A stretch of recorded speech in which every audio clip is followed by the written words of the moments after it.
with Holiday House at this point, you're doing a lot of their back catalog stuff. Are you still reviewing submissions? I am still reviewing submissions. I have a new book from Dan Gutman called Houdini and Me, about a kid who lives in Houdini's house in New York, and Houdini contacts him and wants to switch bodies with him, and suddenly this poor kid finds himself being lifted upside down in a straitjacket in 1921. So that's a book I'm editing. I edited a book called The Itch by Polly Farquhar that just came out and got 2-star reviews about a middle grade. It's for middle graders, and it's set in Ohio with a kid who has idiopathic angioedema, which is his skin starts itching when he doesn't know why.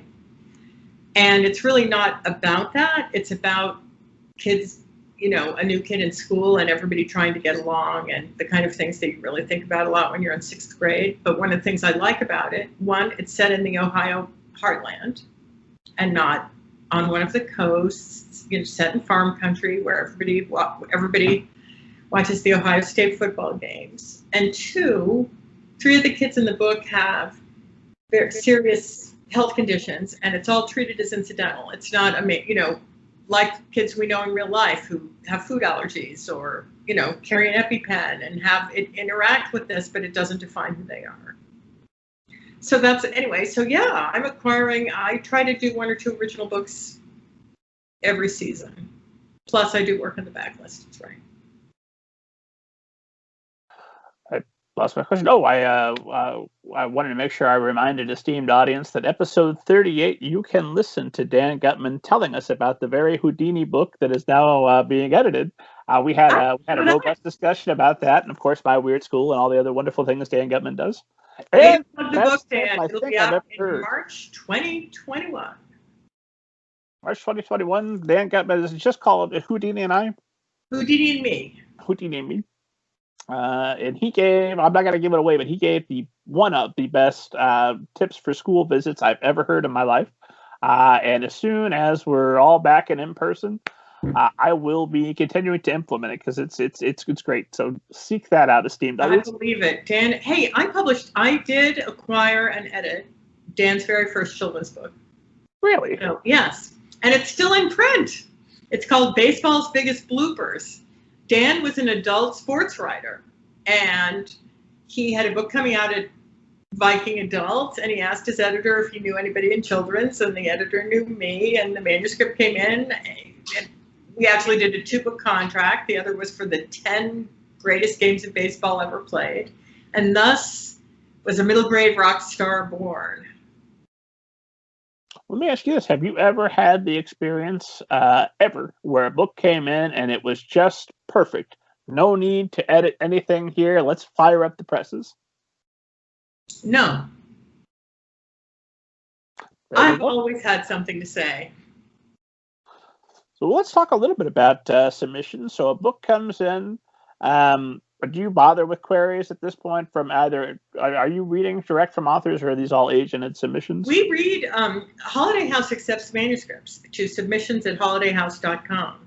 So we do read everything that comes into that address. We can't get back to everybody because we don't have the bandwidth to reply to everybody, but we read everything. Agents do almost always these days query you to see if you're interested in something before they send it out. And it's rare. It's not unusual for me to say, when somebody queries me, for me to ask the other editors, is this something that interests you? Because I know it's not right for me. It's rare for me to just say, no, I'm not interested, without at least trying other people first. But there are things I know I'm not good at. I'm not good at cookbook. I'm not. Let's see. What do I know I don't like?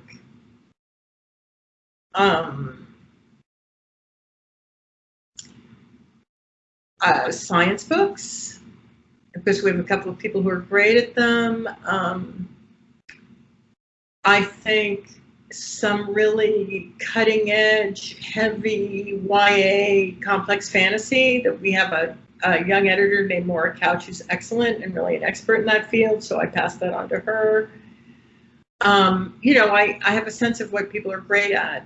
So sometimes if something isn't right for me, I'll show it to somebody. I'll ask if somebody else wants to look at it. And sometimes I've looked at something because an editor's passed it on to me.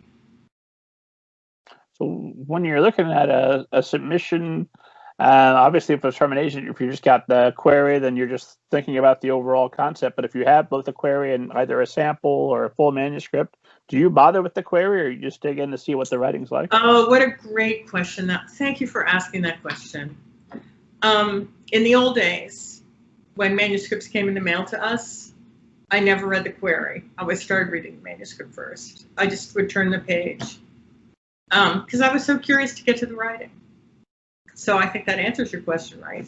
Yeah, right there. But I think a lot of agents stick a little sample from the book in their query letters sometimes. You know, like a few lines or something, enough to at least try to catch your opinion. And surely the agents who are listening will be doing that when they query you from now on. You know, it's not hard to say yes and start reading something and no. You know, sometimes you just know right away you don't like something.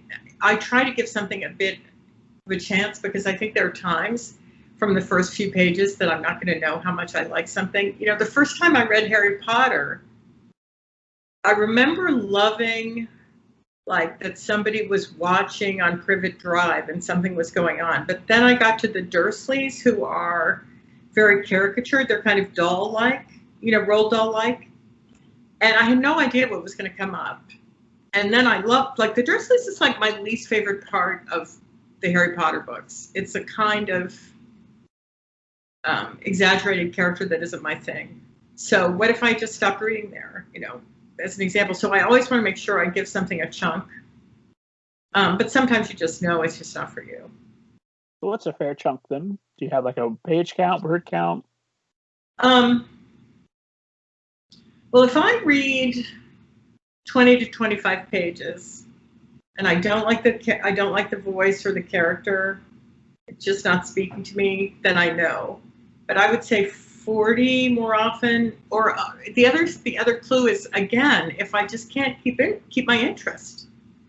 If I find I have to go back and restart it more than, you know, a couple of times, it's not for me. Here's a question you're not asking, but that I think is good. Excellent. I think most editors have turned down things that became big hits for other people. And I was going to write a blog entry on mistakes I had made in my job, things I had passed on, things I regret. And I thought, well, somebody's going to read this and really think that I suck and no one will hire me. So let me get some of my friends to share stories about things that they, you know, times they turned down something. So I put out a call, and all anybody would cop to were the times their bosses wouldn't let them acquire something that they thought was good.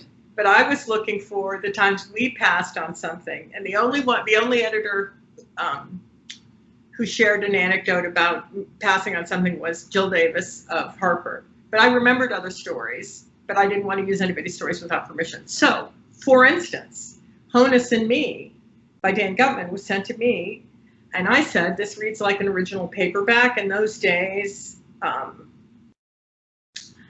it read like an original paperback. It didn't read like a book that I thought, wrongly, lots of libraries and schools would buy. And I said you'd be better off with like a house like Scholastic that has an original paperback line. I was so wrong. You know, I cost Viking children's books tons of money, and all that whole Babe and Me, that whole great series, it was a disaster. So I think most editors have stories like that. I know I've worked with people who passed on things that got a Newbery Honor or stuff like that. How do you know? Well, in a situation like that, do you take sort of a Zen-like approach and say, well, if I had it, I wouldn't have had the enthusiasm it needed to go on to be great? Or is it just, nope, I'm guilty. I have the most famous example in that I don't know if this is the most famous example, but I remember it vividly. Jane Yolen submitted the manuscript of Owl Moon to Deborah. Deborah asked me for a reader's report. I didn't like it. I told Deborah why I didn't like it. Deborah turned it down. Jane Yolen will tell you a lot of other people turned it down. And Patty Gouch knew John Schoenherr, and now I don't remember why she knew him. But she was the only editor who would have matched up John Schoenherr with that manuscript, and then it went on to win the Caldecott, and it was a huge book in Jane's career. So that was definitely a book that got to the right person at the right time.